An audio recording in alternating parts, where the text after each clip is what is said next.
di dalam surga, kami juga sudah mendengarkan kisah dari sejarah gereja yang memberikan kepada kami juga supaya kami boleh belajar dari keberhasilan maupun dari kegagalan yang sudah pernah terjadi di abad-abad yang lampau. Dan biarlah itu menjadi suatu cerminan bagi kami bagaimana kami harus meninggalkan yang salah dan mengikuti yang benar, dan supaya kami juga boleh memperoleh suatu keberhasilan sama dengan bapak-bapak gereja yang senantiasa membuka dan merenungkan akan firman-Mu. Bapa yang di dalam surga, sembunyikan nama-Mu di belakang salib-Mu, dan biarlah Roh Kudus sendiri yang bekerja. Nama Tuhan dimuliakan, dan biarlah firman yang keluar dari mulut hamba-Mu adalah firman yang keluar dari mulut Allah. Dalam nama Tuhan kami Yesus Kristus kami telah berdoa. Haleluya. Amin. Shalom Bapak Ibu Saudara sekalian. Kemarin waktu minggu lalu itu saya sudah berkhotbah, tapi karena belum selesai, jadi saya lanjutkan dengan khotbah pada hari ini. Wah, selamat datang ya kepada Tri dan temannya dari Lampung ya. Sudah ke Makassar, sekarang sudah balik lagi di sini. Ya, puji Tuhan. Bapak Ibu sekalian, kita akan membaca dulu ayat mas kita yang terdapat di dalam 2 Petrus 1 ayat yang ke-20 dan 21. 2 Petrus 1 ayat yang ke-20 dan ke-21. 2 Petrus 1 ayat yang ke-20 dan ke-21. Mari kita sama-sama membacanya sambil berdiri ya. 2 Petrus 1 ayat yang ke-20 dan 21.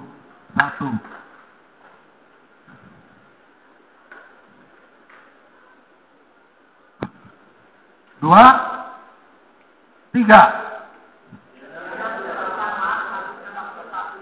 Adalah tidak boleh ditafsirkan menurut kehendak sendiri. Sebab tidak pernah nubuat dihasilkan oleh kehendak manusia, tetapi oleh dorongan Roh Kudus, orang-orang berbicara atas nama Allah. Sekali lagi bersama-sama. 2, 3. Yang terutama harus kamu ketahui, ialah bahwa nubuat-nubuat dalam kitab suci tidak boleh ditafsirkan menurut kehendak sendiri. Sebab tidak pernah nubuat dihasilkan oleh kehendak manusia, tetapi oleh dorongan Roh Kudus, orang-orang berbicara atas nama Allah. Silakan duduk. Berbahagialah orang yang mendengarkan firman, orang yang membaca firman, orang yang merenungkan firman, dan orang yang melakukan firman dalam hidupnya. Bapak Ibu sekalian, ketika kita membaca kita sudah mendapatkan berkat. Ketika kita mendengarkan firman kita sudah mendapatkan berkat. Ketika kita merenungkan firman, berkatnya datang lebih banyak lagi. Dan ketika kita melakukan firman, itulah yang selengkap-lengkapnya berkat. Bapak Ibu Saudara sekalian, seperti yang saya sudah bahas dalam minggu yang lalu, dari ayat yang singkat ini 2 Petrus 1 ayat 20 dan 21, setidaknya ada 4 poin yang akan kita bahas. Yang pertama adalah apa itu kitab suci. Yang kedua adalah kitab suci adalah satu-satunya kitab nubuatan. Dan yang ketiga, penafsiran atau interpretation terhadap kitab suci itu merupakan keniscayaan dan menjadi bagian integral dari kitab suci. Dan yang keempat, kebutuhan satu metode pendekatan untuk menafsirkan kitab suci sesuai dengan kehendak Allah. Bapak Ibu Saudara sekalian, kalau kita tidak mengetahui 4 poin ini, maka mustahil kita bisa membaca kitab suci dan memperoleh makna yang sesungguhnya, makna yang benar dari kitab suci itu. Kalau sikap kita salah terhadap kitab suci, maka yang keluar penafsirannya pun akan salah. Banyak orang yang saya sudah bahas, saya ringkas sedikit untuk yang minggu lalu, banyak orang salah terhadap kitab suci ini. Saya berdiskusi dengan seorang hamba Tuhan, bukan dari GBS, dari tempat lain, tapi masuk grup kita, grup BB kita. Dia menganggap begini, bahwa kitab suci yang tertulis ini kan cuma redaksionalnya saja. Ya. Artinya, kalau kitab suci ini hilang, kitab firman Tuhan itu tetap ada. bingung. Bagaimana kalau kitab suci ini hilang, firman Tuhan tetap ada kalau kita tidak menghafalkan isinya? Oh, itu bisa dengan cara gaib.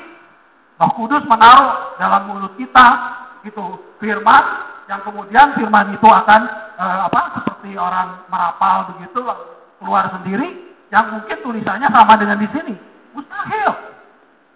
Bapak Ibu sekalian, kalau kita kemarin saya uraikan bahwa kitab suci ini mulai dari Taurat itu mulai dari tradisi lisan. Tradisi lisan itu bahwa tulisan-tulisan dalam Taurat yang disampaikan itu disampaikan turun-temurun berdasarkan menghafal. Lalu kemudian muncullah tradisi tulisan. Tradisi tulisan muncul, lalu yang dihafal ini ditulis. Lalu muncullah yang namanya dikte. Bagi orang-orang yang masih pandai menghafal, dia mendiktekan kepada generasi berikutnya atau menyalin dari tulisan-tulisan yang sudah ada sebelumnya. Bapak Ibu sekalian, saya katakan pada waktu itu kalau kita misalnya cukup hanya dengan tidak perlu harus belajar firman Tuhan, tidak perlu kitab suci yang tertulis. Ngapain kita capek-capek datang ke sini tiap kali dan membaca kitab suci? Ya, Bapak Ibu Saudara sekalian, saya masih ingat adakah satu kisah di mana ada video orang bawa Alkitab ke RRC, lalu di sana orang-orang itu menerimanya dengan sangat sukacita sekali. Mereka sambil memeluk Alkitab yang diberikan secara cuma-cuma ini dalam bahasa Mandarin, dan kemudian mereka menangis sambil mencium Alkitab ini. Apakah dia kemudian berarti dia itu mengazimatkan bukunya? Oh tidak. Mereka tidak mengazimatkan bukunya. Mereka adalah menghormati dan mencintai isinya. Bapak Ibu Saudara sekalian, pada waktu zaman komunis dulu, saya dengar dari ayah saya dulu ceritanya, bagaimana mereka gereja bawah tanah, mereka memecah-mecah, nyobek jadi selembar-selembar ini dipisah-pisah. Supaya apa? Supaya ketika diperiksa oleh orang-orang komunis, mereka kalau kehilangan cuma kehilangan selembar 2 lembar. Tetapi yang lain masih bisa diamankan. Semua komunitas memegang lembaran-lembaran itu. Itulah sebetulnya cara kita mencintai firman. Tetapi sekarang banyak orang yang salah paham memperlakukan kitab suci. Kitab suci hanya dipakai sebagai referensi saja, zaman baheula, tetapi yang aku adalah firman-firman yang di zaman ini akan dalam kitab suci. Nah, ini salah. Karena apa? Karena kredo yang pertama dari semua gereja-gereja Injili, baik itu GBIS, baik itu GBI ataupun siapa saja, Presbyterian ataupun AKBP ataupun semua, kredo yang pertama adalah Alkitab itu, aku percaya bahwa Alkitab adalah firman Allah. Alkitab yang mana? Yang di awal-awal? Bukan. Alkitab yang ini. Alkitab yang isinya 66 ini. Alkitab yang tertulis. Jadi kalau kita mencintai Alkitab, kita menghormati Alkitab, kita menganggap Alkitab sebagai belahan jiwa kita sendiri, sebagai surat cinta yang dari Tuhan, tebal saja nggak mungkin kita bisa hafalkan. Lalu bagaimana caranya? Seandainya Tuhan mengizinkan, nanti zaman antikris, lalu semua Alkitab ini dibakar, firman Allah akan hilang nggak?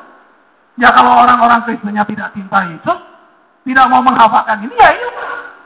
Gimana kita bisa menghafal? Saya nggak sanggup untuk menghafal sekian banyaknya. Jadi satu-satunya jalan yang realistis ketika kita membicara tentang mencintai Alkitab adalah yang membagi-bagi kitab ini, ya sebanyak yang kita bisa hafalkan, hafal gitu kan, lalu digabung jadi satu, sehingga semua tulisan yang ada di sini itu tercakup di dalam hafalan itu. Itulah yang namanya firman Tuhan. Bapak Ibu Saudara sekalian, dan yang kedua, saya katakan tadi yang pertama, apakah itu kitab suci? Kitab suci adalah sesuatu yang memang firman Allah yang sudah dituliskan di dalam buku. Namanya saja kitab, berarti tertulis, buku. Kitab suci adalah waktu yang dibukukan. Jadi jangan minta dipelintir, sehingga oh firman Tuhan ada, walaupun tulis bukunya tidak ada. Oh, tidak begitu. Ya, itu kesalahan yang pertama kita memperlakukan kitab suci. Ini bukan buku referensi, saya katakan ya, yang bisa ditambah-tambah sama yang lain. Itu yang pertama. Yang kedua, bahwa kitab suci adalah satu-satunya kitab nubuatan. Bapak Ibu Saudara sekalian, di zaman sekarang ini kita memperlakukan kitab suci juga tidak sebagai satu-satunya. Banyak gereja-gereja karismatik yang kemudian mereka lebih mengutamakan manifestasi Roh Kudus, menjadikan itu patokan utama dan meninggalkan firman Allah yang tertulis ini. Itu salah. Kalau Stephen Tong bilang begini, kalau saja semua gereja menganggap bahwa nubuatan-nubuatan penglihatan yang sekarang ini ada dan banyak dilihat dan disampaikan di dalam banyak gereja itu sebagai firman yang sama dengan ini, maka setiap gereja akan punya kitab sucinya sendiri-sendiri. Harus ditulis dong. Selipkan di belakangnya Wahyu ini. Kitab Wahyu ini. Oh, itu adalah sama nubuat. Kenapa tidak? Saya pernah dengar waktu zaman pemilihan presiden, ada yang nubuatan, penglihatan, yang satu bilang Jokowi yang menang, yang lain bilang Prabowo yang menang. Masukkan dong dalam kitab suci. Mana yang salah nanti? Jadikan kitab sucinya. Jadi akan ada beribu-ribu kitab suci yang tambahan terhadap dunia ini, yang dasarnya bukan dari sini. Dan itu menyesatkan. Itu bukan nubuatan yang sama dengan di sini. Saya sudah bahas di dalam firman Allah di dalam minggu yang lalu. Bahwa di dalam 1 Korintus 12 ayat 10, 1 Korintus 12 ayat yang 10 yang mengatakan bahwa 9 karunia roh itu salah satunya adalah buat profesi. Kalau di dalam bahasa aslinya profeteia, tunggal.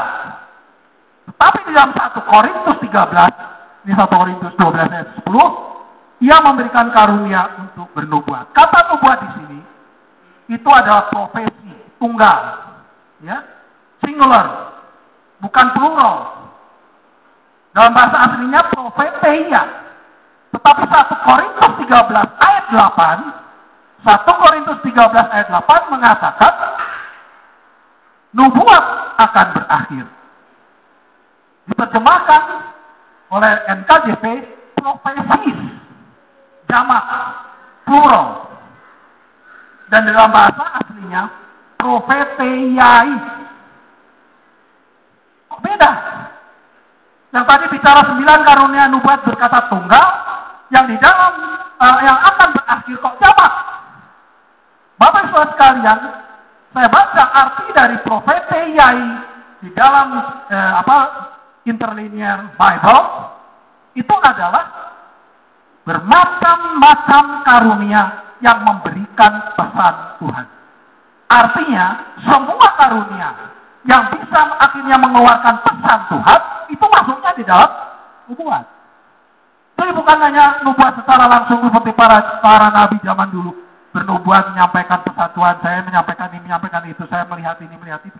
Bukan itu saja, tetapi semua hal yang kalau kemudian disampaikan menjadi pesan Tuhan itu masuk dalam konteks profeteiai atau yang jamak tadi yang akan berakhir.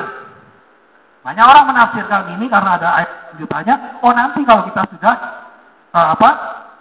bertemu dengan Tuhan.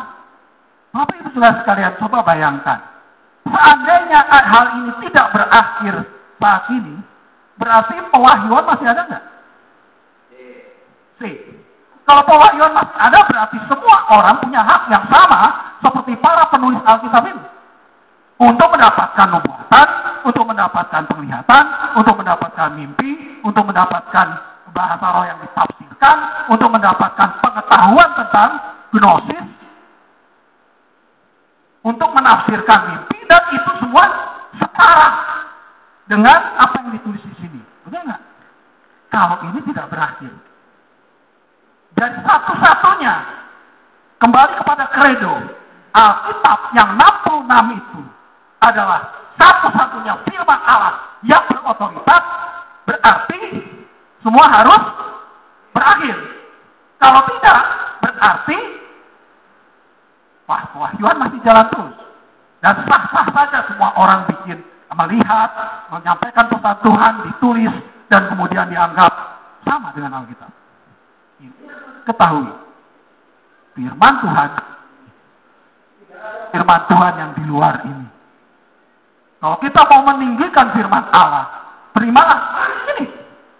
Dan dengan ini kita bisa bertumbuh mencapai kepada Kristus di luar hal yang tadi. Saya baca di dalam KBBI arti dari nubuat itu dua. Yang pertama adalah wahyu dengan Tuhan kepada manusia. Itu sudah berakhir karena ini sudah tidak ada pewahyuan lagi. Banyak orang karismatik juga mencampur adukan istilah pewahyuan dengan pencerahan. Pewahyuan itu adalah inspiration. Pencerahan itu adalah illumination. Yang satu inspirasi, yang satu iluminasi. Apa bedanya? Kalau orang yang sudah pernah bersekolah di teologi, dia tahu. Bedanya adalah, kalau inspiration, itu langsung.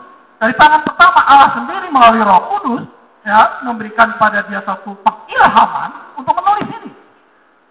Kalau illumination, atau pencerahan, ya, pencerahan, itu adalah ketika saya membawakan firman Tuhan ini. Itu pencerahan. Artinya apa? Sudah ada patokannya dulu ini. Nggak dari awang-awang, nggak patokannya dari sini. Ini nggak bisa saya rubah. Illumination adalah bagaimana saya menggali arti tersirat yang ada di dalam firman Allah untuk saya sampaikan, bukan menambah-nambah firman Allah. Nah, yang sekarang kita akan bahas adalah yang ketiga dan yang keempat, yaitu bahwa penafsiran, interpretation terhadap kitab suci itu merupakan keniscayaan dan menjadi bagian integral dari kitab suci.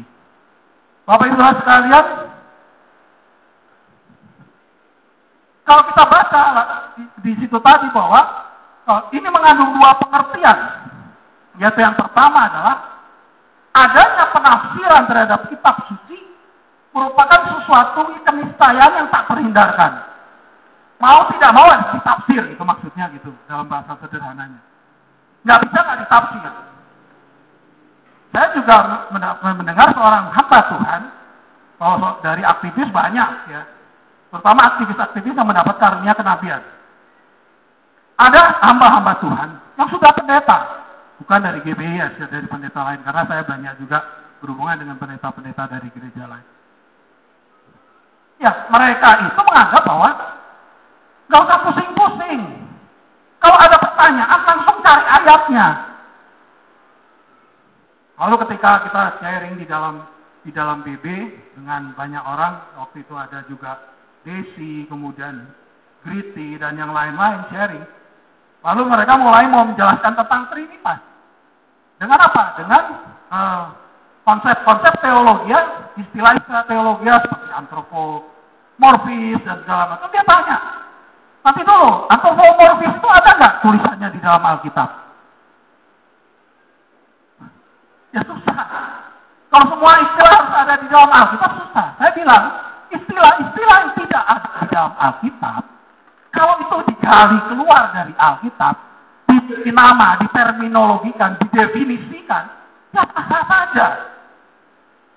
Trinitas tidak ada istilahnya dalam Alkitab. Cari dari Kejadian Wahyu, kalau ada kata Trinitas atau Tritunggal, nggak ada.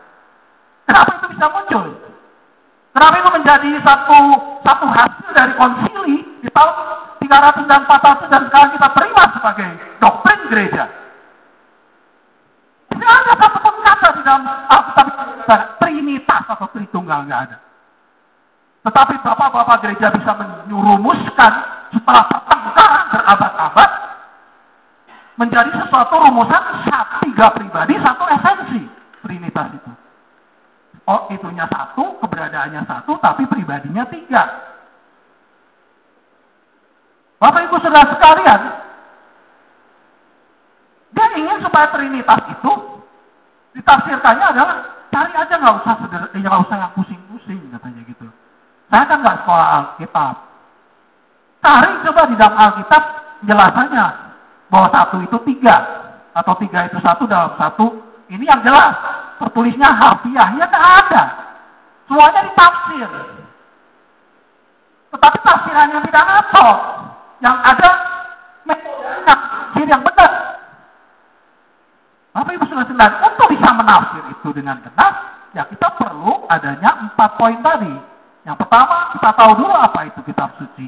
Kedua, bagaimana kitab suci itu ya kita anggap sebagai satu-satunya kitab nubuatan, atau ada kitab-kitab yang lain. Kalau kitab itu nggak jelas, kita memperlakukan kitab suci dengan salah. Yang ketiga, kita bisa menerima nggak bahwa ada penafsiran terhadap kitab suci.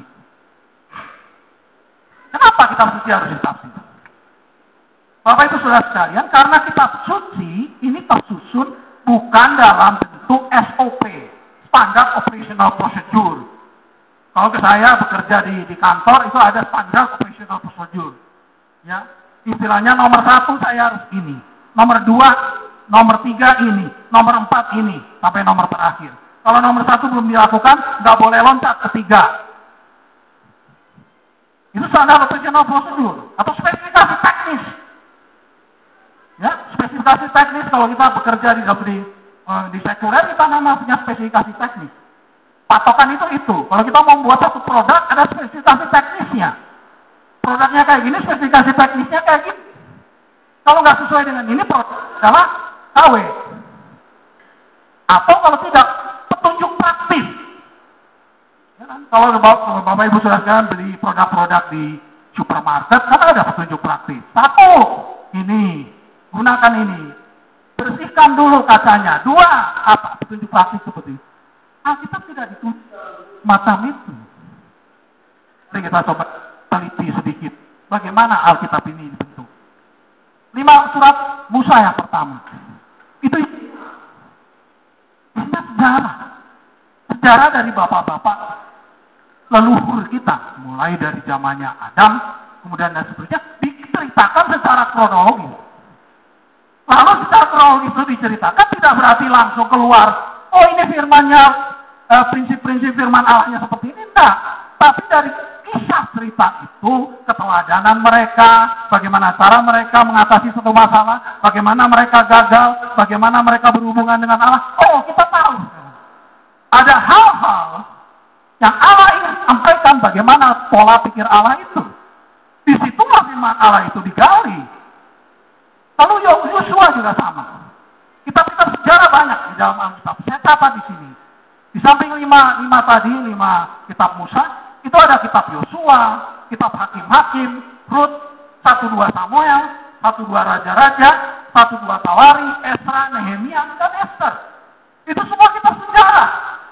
Jadi bagaimana kita melihat dari sejarah, tiap tokoh-tokoh yang ada dicatat dalam Alkitab itu, pola pikir Allah yang tersirat di dalamnya ataupun tersurat, menjadi sesuatu yang poin-poin yang menjadi pola pemikiran Allah. Apakah itu cukup? Enggak, karena masih ada kitab-kitab yang lain. Di situ ada kitab-kitab puisi dan hikmat. Ya toh, yang termasuk dalam kitab-kitab puisi dan hikmat itu adalah kitab Ayub, Mazmur, Salomo, Amsal Salomo, Pengkhotbah, Kidung Agung. Kalau kitab-kitab puisi harus didekatinya, pendekatannya harus dengan puisi lagi.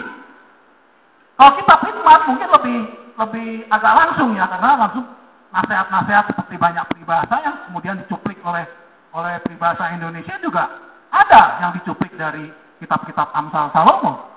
Tetapi kita tidak bisa langsung menafsirkan lepas dari konteksnya yang lain. Ketika kita menafsirkan lepas dari konteksnya yang lain, kita menjadi sekuler. Karena bukan itu yang dimaksudkan oleh firman Allah. Bapak Ibu Saudara sekalian, lalu ada yang namanya kitab para nabi. Kitab para nabi ini di perjanjian lama itu memang langsung biasanya ada firman dari Tuhan langsung disampaikan, kan gitu. Tetapi isinya juga tidak sesederhana itu. Karena banyak perintah-perintah yang bersifat simbolis kepada para nabi itu. Ambillah tempayan, ambillah ini, ambillah itu. Malah yang ada yang suruh bikinlah dari pahi. Apa? Ya. Bagaimana kita bisa memahami itu? Kalau kita tidak mempunyai satu kerangka doktrin yang utuh untuk memahami itu. Jadi walaupun itu adalah kitab-kitab yang nampaknya langsung merupakan nubuat dari yang dipesan Tuhan yang disampaikan, tapi bentuknya simbolis. Doalah ini, makanlah ini, tidurlah di sini, pasang dirimu kuk di sini, dan seterusnya yang melambangkan sesuatu yang lain. Perjanjian baru juga begitu. 4 kitab Injil itu berbicara tentang sejarahnya kehidupan Tuhan Yesus. Dari mulai lahir sampai naik ke surga. 3 Injil sinopsis menceritakan itu. Injil Yohanes agak lain, karena dia mulai dengan keilahian. Tetapi di dalamnya juga banyak perumpamaan. Perumpamaan tidak bisa langsung menjadi semacam SOP. Banyak loh yang salah di dalam menafsirkan perumpamaan. Di sini pernah ada seorang hamba Tuhan yang berdiri bilang begini, di sini semuanya serigala, cuma ada satu dombanya. Kaget, saya masuk serigala. Ampun, saya bilang dalam hati Tuhan, kalau gitu saya mau berhenti aja deh jadi hamba Tuhan. Ngapain saya menggembalakan serigala semua? Lalu dia sambung dengan begini, namun serigala juga kalau bertobat bisa jadi domba. Logis kan? Tapi Alkitab pernah cerita bahwa serigala itu bisa bertobat jadi domba, enggak ada. Ada nggak coba ceritanya? Serigala, maka aku mengirim engkau sebagai domba adalah serigala, ya. Tapi aku akan mengubah engkau menjadi domba, ada? Hati-hati, karena perumpamaan itu juga harus ditafsir sesuai dengan yang nulis perumpamaan. Tuhan Yesus bercerita tentang serigala dan domba, ya harus Tuhan Yesus itu maksudnya apa sih? Jangan bikin cerita sendiri gitu loh. Kalau bikin cerita sendiri kayaknya logis. Serigala bisa jadi domba, bisa. Coba cari di Alkitab. Apakah gandum bisa jadi lalang? Lalang bisa jadi gandum? Enggak ada. Yang ada Tuhan ceritakan bahwa ada gandum, ada lalang. Yang gandum akan dibawa ke lumbung, yang lalang akan dibuang ke dalam api. Ada serigala, ada domba. Ada kambing, ada domba. Domba di sebelah kanan, kambing di sebelah kiri. Nggak ada yang domba jadi kambing. Atau kambing jadi domba karena bertobat, nggak ada. Cerita kayak itu nggak ada. Ditarik dari Alkitab. Itu adalah yang di dalam metode penafsiran disebut namanya memasukkan sesuatu ke dalam firman. Nampaknya logis. Bapak Ibu Saudara sekalian. Jadi dari sini kita bisa melihat bahwa tidak mungkin kita bisa mendapatkan sesuatu kesimpulan yang langsung itu merupakan satu patokan yang sistematis dari Alkitab. Jadi satu-satunya kemungkinan untuk bisa mendapatkan dan menyusun itu adalah dengan penafsiran. Jadi penafsiran adalah sesuatu yang niscaya tak terhindarkan, harus ada di dalam Alkitab. Penafsiran harus ada dalam Alkitab, dan kedua-duanya ini menjadi satu kesatuan untuk memahami Alkitab. Barulah Alkitab bisa dipahami dengan benar. Kesalahan orang karismatik juga gini. Banyak yang kayak primbon. Plak dibuka. Ini. Oh, saya lagi ngarep. Konteksnya bukan itu. Konteksnya tuh bukan itu cerita itu. Lalu dia maknai dengan itu. Rema ini dari Tuhan.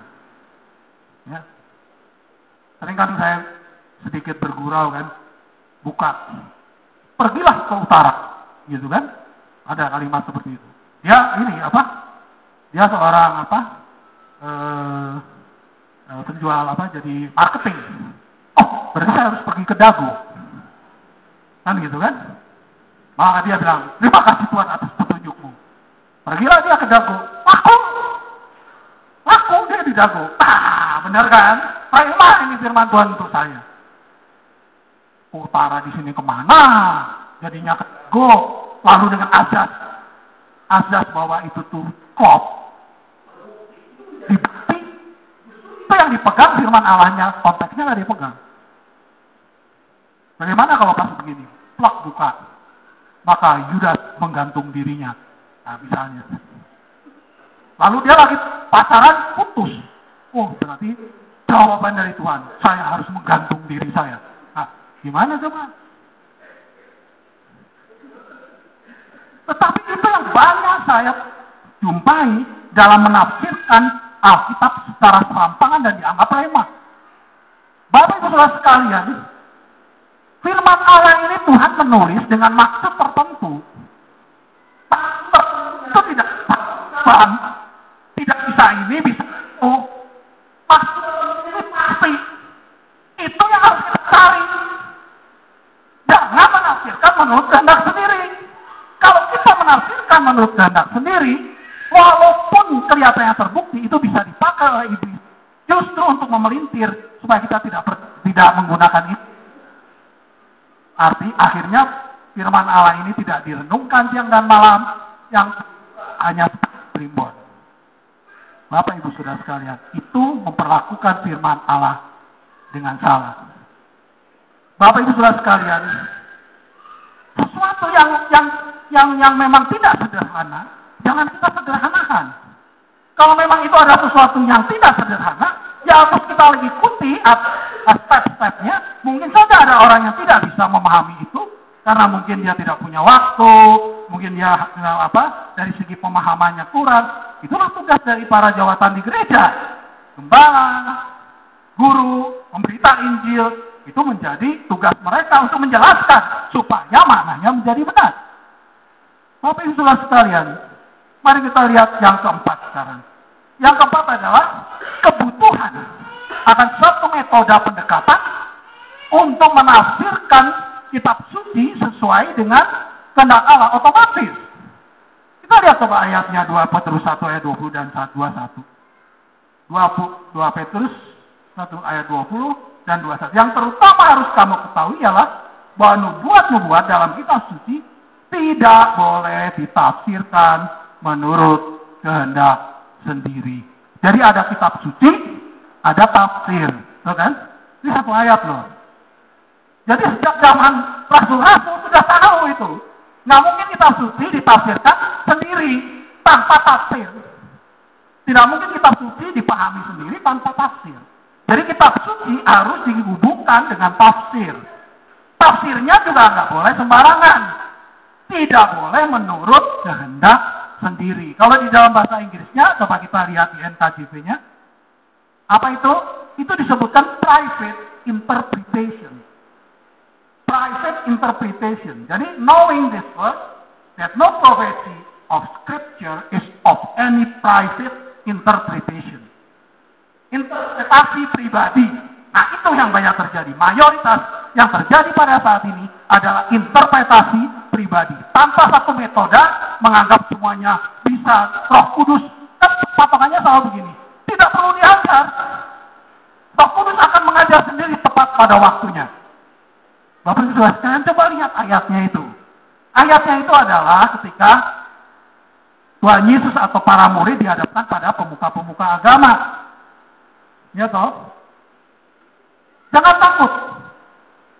Roh Kudus akan membubuh sendiri mulut untuk menjawab kepada para pemuka agama yang menangkap kamu dan mau menganiaya kamu. Bapak Ibu Saudara sekalian, ketika mereka ditangkap dan Roh Kudus membubuhkan itu, mereka nggak blank, mereka nggak nol, mereka penuh dengan firman. Mereka mengerti firman dengan sesungguhnya. Apa yang Tuhan sampaikan melalui firman itu, makna yang sesungguhnya dari firman itu. Ketika firman yang sudah mereka pelajari dari kitab suci, dari kitab para nabi, kitab perjanjian baru yang sudah ada sebelumnya, itu mereka pahami semuanya, lalu mereka bisa memberikan jawaban yang tepat kepada yang menangkap mereka. Itu tidak mungkin kalau kita, ini sama saja seperti anak sekolah. Bapak Saudara sekalian, saya pernah dengar kesaksian juga, dan saya juga ngalamin loh, kadang-kadang dalam kuliah saya dulu. Tuhan, saya mau ujian. Berkati Tuhan, beri hikmat akal budi, supaya kami dapat menjawab dengan benar. Tapi nggak belajar, gitu kan? Lalu ketika soalnya keluar multiple choice, itu cacing deh. Dua dalam nama Tuhan Yesus. Dua, tiga. Kalau ya atau tidak, ya mungkin dengan menebak-nebak, dengan melakukan uang dinaikkan ke atas ke bawah, yang mana yang kepala, mana yang ekor. Kalau sudah menjawab yang terlintas dalam pikirannya. Kira-kira begitu. Lalu kebetulan lulus, gitu. Waduh, ini jawaban dari Tuhan. Lagi kan begitu kan? Nggak belajar aja lulus kok. Tapi saudara sekalian, saya pernah loh ngalamin hal seperti itu. Tapi saya tidak konyol seperti itu.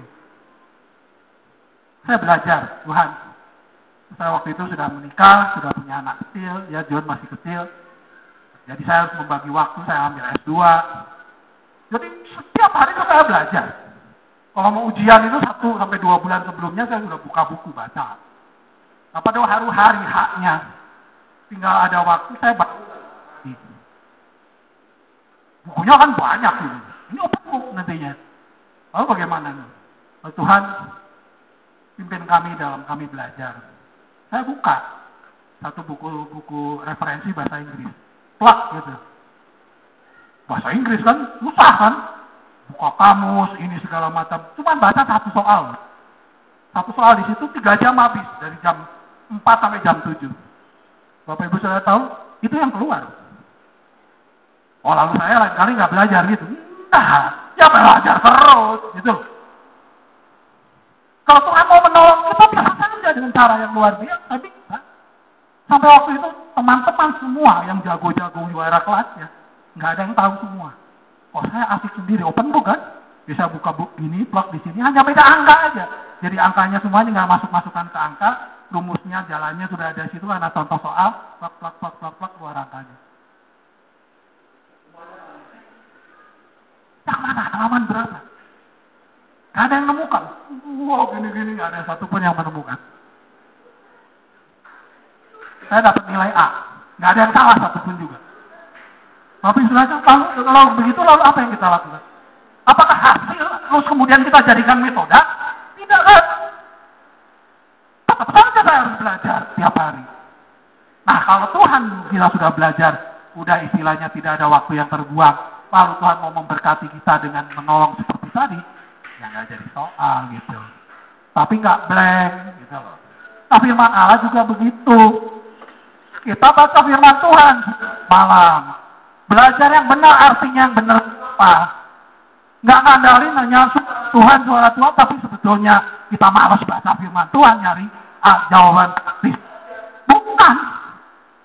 Kalau kita mencintai firman Tuhan, pahami dengan sungguh-sungguh, ingin supaya mengerti maksud Tuhan yang Tuhan sampaikan dalam firman-Nya. Itu adalah wujud kecintaan kita terhadap firman Tuhan, kecintaan kita terhadap Tuhan. Bapak Ibu Saudara sekalian, Allah bukan Allah yang hari ini nulis ayat maksudnya A, besok maksudnya jadi B, enggak. Allah adalah Allah yang tidak berubah. Kalau dia sudah menulis maksudnya A, sampai dunia kiamat, ya A. Apakah kita akan menjadikan B? Tidak. Kita harus berusaha memahami supaya bisa menemukan makna A itu. Sehingga dari sini, kita sampai kepada satu pemahaman bahwa kita memerlukan metode menafsir dengan benar. Agar ayat-ayat itu dipahami sesuai dengan maksud Allah.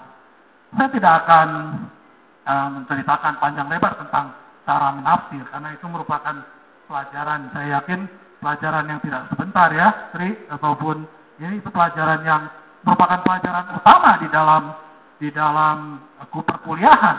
Yang sudah kuliah seperti kayak Eka, kemudian Liti, Tri, dan yang lain, tahu itu. Metode menafsir tidak sesuatu yang gampang sekali. Saya hanya ingin menjelaskan saja secara umum, yaitu bahwa metode menafsir atau hermeneutika Alkitab itu suatu usaha untuk menjelaskan, menginterpretasi, menerjemahkan teks-teks Alkitab supaya isinya dapat dipahami oleh umat. Itu nggak gampang. Kenapa? Karena teks ini sudah 2000 tahun yang lalu. Kita ada beberapa yang disebutkan kritik terhadap teks itu. Saya lihat di sini ada kira-kira 9 kritik yang harus disampaikan supaya penafsiran itu menjadi sesuatu penafsiran yang bisa mendekati, kalau tidak bisa persis, mendekati makna yang dimaksudkan oleh penulisnya, gitu loh.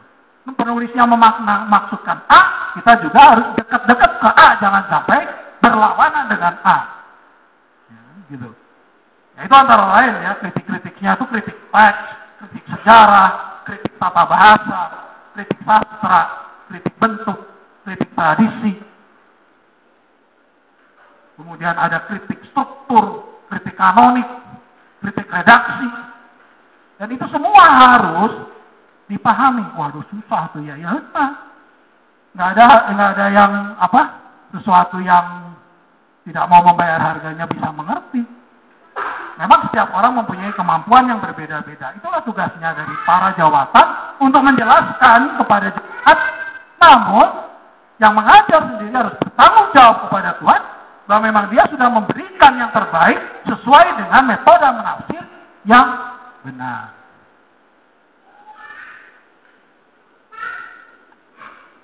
Saya hanya ingin kasih contoh saja untuk menutup ini. Bagaimana tidak semudah itu dalam menafsir gitu ya. Contohnya adalah misalnya ketika orang kaya dan yang miskin itu, Lazarus dan orang kaya, itu kan ceritanya bahwa Lazarus dan orang kaya ada di alam barzah, alam barzah. Nah, apakah sekarang cerita itu masih berlaku di zaman sekarang nggak? Itu di Perjanjian Baru. Ada orang patokannya begini, pokoknya yang di Perjanjian Baru masih berlaku semua. Kalau Perjanjian Lama ada yang sudah digenapkan oleh Tuhan Yesus. Tapi Perjanjian Baru pasti semuanya berlaku. Benar nggak? Dulu saya juga patokannya begitu. Enggak. Lihat juga ketika Tuhan Yesus sudah bangkit atau sebelum bangkit. Karena ketika Tuhan Yesus bangkit atau ketika Tuhan Yesus mati dan bangkit, ada hal-hal yang diselesaikan oleh Tuhan Yesus, karyanya itu, yang ketika dia belum mati dan bangkit, masih berlaku. Ketika Tuhan Yesus disalibkan bilang kepada penjahat itu apa? Hari ini juga, engkau bersama-sama dengan aku dalam Taman Firdaus. Coba lihat kalau ada yang disebut dengan Firdaus. Juga. Makanya ada penafsir yang menurut saya belum melihat secara komprehensif, dia menafsirkan, berarti ada yang namanya Firdaus itu bukan surga. Ada namanya kayak tempat transit sementara seperti alam barzah ini. Surga lain lagi. Nah, kita mempunyai satu metode penafsir dari kerang yang utuh, maka kita akan menafsirkan lain. Bahwa ketika Tuhan Yesus mati dan berkata kepada penjahat yang disalib itu, hari ini juga engkau bersama dengan aku di surga, berarti bahwa alam barzah itu sudah tidak ada lagi. Makanya penafsirannya kemudian ketika Tuhan Yesus turun ke alam maut 3 hari itu, dia membebaskan tawanan yang tertawan. Itu maksudnya adalah semua orang pilihan Allah yang mati sebelum Kristus diangkat semua. Yang tersisa sekarang di alam barzah adalah orang-orang yang bukan orang pilihan, yang memang nantinya masuk neraka gitu. Nah, hal seperti ini itu kan nggak mudah. Saya pernah membawakan firman ini di satu gereja yang lain, bingung mereka kan. Baru kali ini saya tahu bahwa ayat perjanjian baru tidak bisa diterapkan secara general. Ya. Jadi memang saya tahu bahwa ada gereja-gereja yang menerapkan tentang tempat transit sementara ini tidak langsung ke surga. Tapi kalau kita melihat secara komprehensif, secara keseluruhan, bahwa Kristus sekarang sudah menjadi Raja, maka saya percaya bahwa ketika kita mati, kita langsung bertemu dengan Kristus dan berada bersama-sama di dalam surga. Tidak melalui alam barzah lagi. Kecuali mereka yang meninggal di luar Kristus, itu masuk ke dalam alam besar. Ya semua nggak ada yang bisa dibuktikan kan, itu ada penafsiran. Tetapi penafsiran harus mencakup yang kerangka yang utuh. Semakin ayat satu dengan yang lain harmonis, tidak ada pertentangan, semakin penafsiran itu menjadi satu penafsiran yang benar dan harus dipegang. Bapak Ibu Saudara sekalian, jadi kesimpulannya, Alkitab tidak bisa dibaca tanpa satu kesatuan dengan penafsirannya. Penafsiran itu harus penafsiran yang benar. Harus makanya membaca buku-buku penafsiran, tetapi yang menafsirnya itu tidak angin-anginan gitu. Penafsirnya itu benar-benar bertanggung jawab kepada Tuhan bahwa saya itu harus menafsir ini, kalau saya sampai nafsir salah, nanti semua yang diajarkan salah, saya bertanggung jawab sama Tuhan. Nah, kita bisa melihat dari keseriusan si teolog yang menulis itu. Kalau kita tahu bahwa itu, oh ini bisa dipercaya, nah itulah kita pegang gitu penafsirannya. Salah satu contoh misalnya Matthew Henry. Coba saya lihat juga banyak tokoh-tokoh GBS yang memegang tafsir Matthew Henry. Padahal itu tafsir Matthew Henry itu dari abad ke-16 atau 17, sudah 400 tahun yang lalu. Tetapi penafsirannya masih sampai sekarang dipegang. Karena apa? Karena memang dia adalah seorang yang cinta Yesus. Hidupnya tidak lama, kalau nggak salah tidak mencapai umur 60. Tetapi seluruh ayat-ayat Alkitab dari Kejadian sampai Wahyu, dia tulis satu-satu. Bayangkan coba. Saya aja mungkin nulis nggak akan bisa selesai. Itu ditulis satu-satu dan dibahas satu-satu, hubungkan dengan ayat yang lain. Bapak Ibu Saudara, saya mempunyai beberapa tafsir dari media yang sudah di Indonesia kan. Dikeluarkan oleh Momentum. Wah, bagus sekali. Kalau saya tidak mengerti ada satu ayat yang sukar, saya bisa melihat ke situ. Saya bisa mempelajari, oh inilah bapak-bapak gereja yang benar-benar serius dalam menafsir itu seperti ini. Baru dari situ, kita kembangkan yang tidak bertentangan dengan itu. Itu akan menghasilkan suatu penafsiran yang menolong banyak. Makanya saya bilang kepada hamba Tuhan yang siaring di grup kita, dia ingin memperdebatkan lagi tentang Trinitas. Satu esensi, tiga pribadi. Saya bilang, waduh, kita balik lagi ke perdebatan abad pertama kedua dong gitu. Ya, itu sudah disimpulkan oleh para bapak gereja pada abad ketiga dalam konsili mengatakan satu esensi, tiga pribadi. Itu kita anggap sebagai penggalian terhadap firman Tuhan yang benar. Jadi itu bisa dianggap sebagai kebenaran yang dikeluarkan, digali keluar dari firman Tuhan. Yang perlu dihitung-hitung lagi, kecuali memang kita mau mempelajari secara komprehensif keseluruhannya, sejarahnya kayak apa semuanya, baru kita pelajari.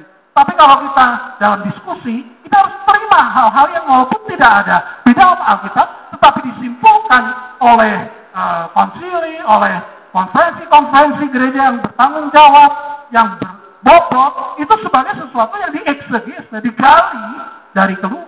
digali keluar dari firman Tuhan.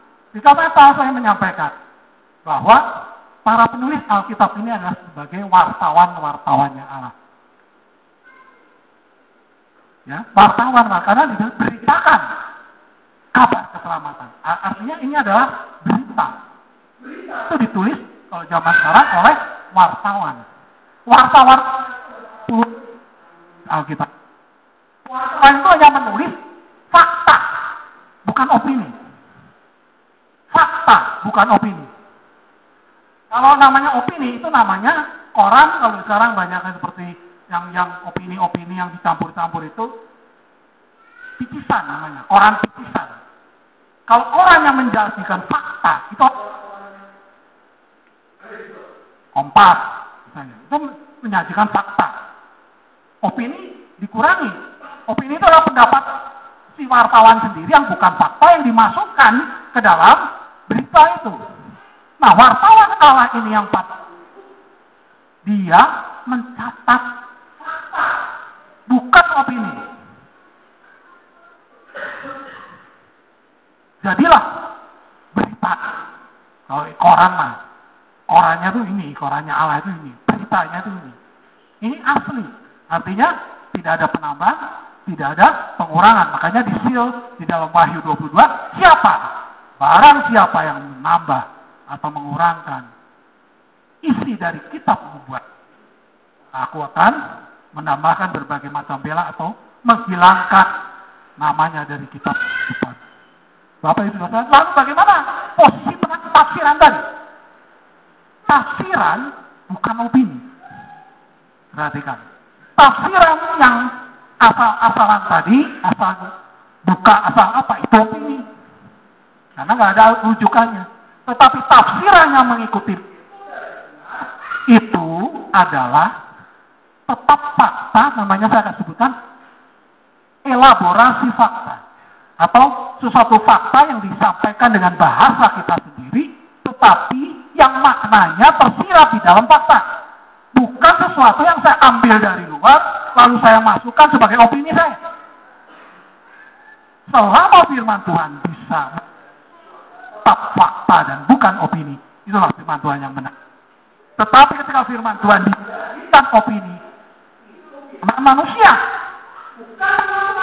sekalipun disampaikan di mimbar ini, siapapun yang menyampaikan, apakah dia seorang pendeta besar, pendeta yang sudah tawarkan, tetapi dia mengambil sesuatu yang di luar Alkitab, memasukkannya ke dalam Alkitab, itu namanya opini.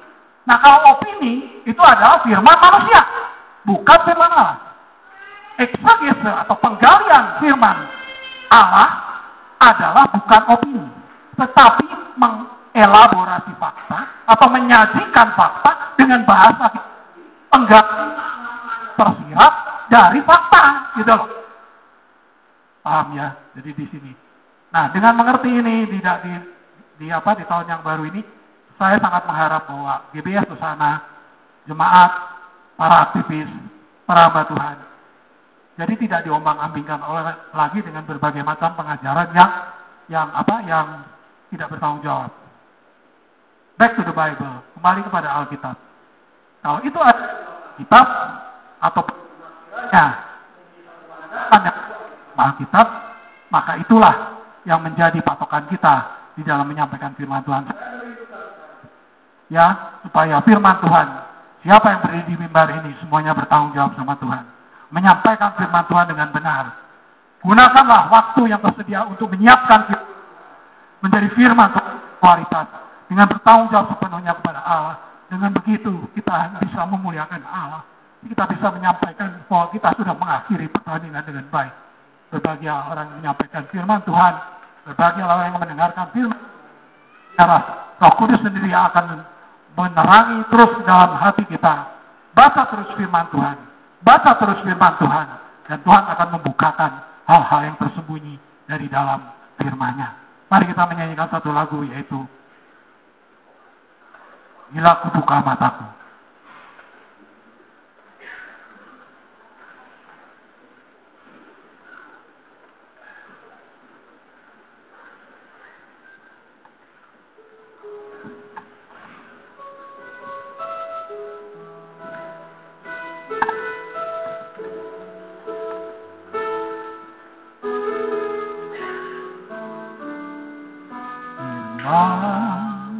Ku buka mataku dan lihat padamu,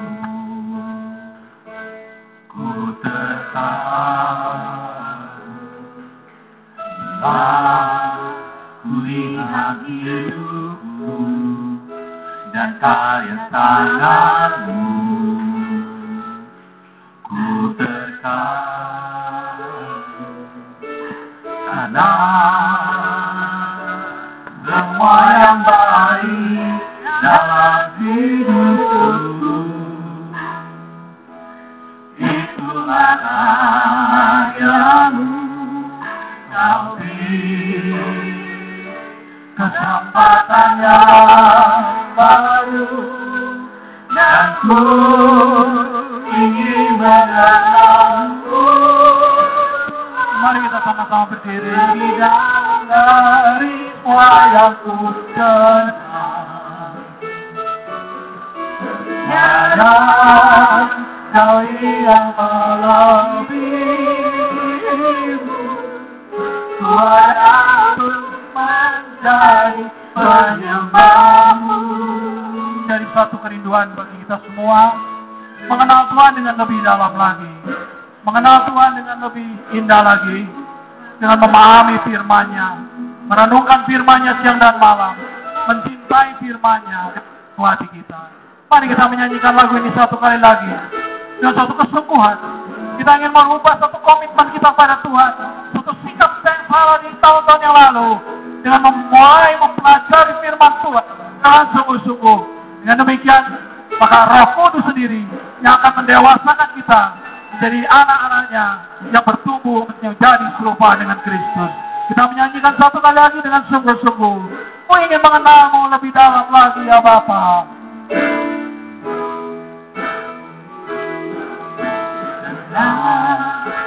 Buka mataku dan lihat wajahmu.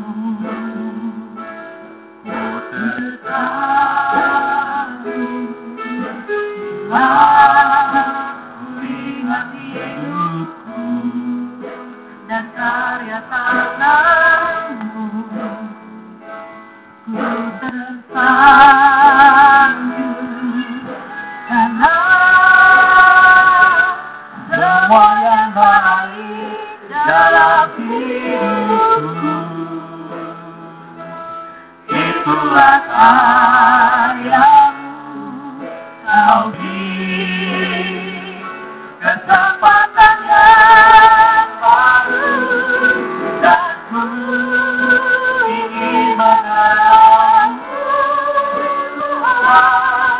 lebih dalam dari yang ku kenal. Tiada kasih yang lebih